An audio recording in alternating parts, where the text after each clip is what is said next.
கம்மஞ்சோறு செய்யலாங்க.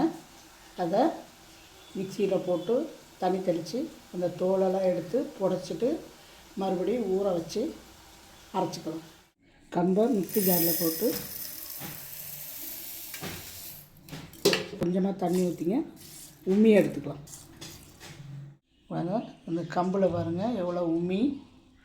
இது இது தோல் எல்லாமே. இதை அப்படியே சாப்பிட்டா வயிறு வலிக்கும்.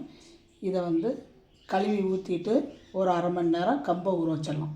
அரை மணி நேரமாக ஊறிடுச்சுமா மிக்சி ஜாரில் போட்டு அரைச்சி எடுத்துக்கலாம். நல்லா அரைச்சாச்சு.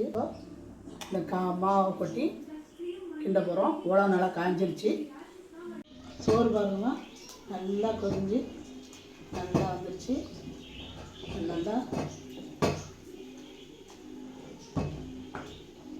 நல்லா கொதிக்குது பாருங்கள்.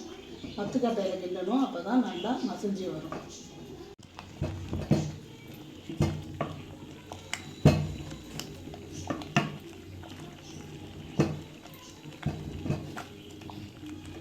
சோறு பாருங்கள் நல்லா தண்ணி சுண்டி வந்துருச்சு. இன்னும் நல்லா வேகணும்.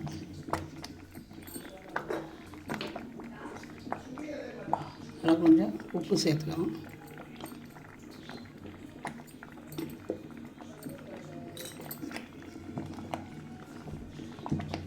இப்போ மூடி போட்டு மூட வச்சேன். அது மாதிரி கட்டி இல்லாமல் இருக்கணும் கம்மஞ்சோறு. அப்போ தான் நல்லா வலுவலுன்னு இருக்கும். கம்மஞ்சோறு ரெடிங்க. சாப்பாடலாம். கம்பசோறுன்னு தண்ணி கூட எடுத்து போட்டு வைக்கலாம். தண்ணியில் போட்டால் தான் நல்லாயிருக்கும். மறுநாள் மோர் கலந்து குடித்தோம்னா நல்லாயிருக்கும்.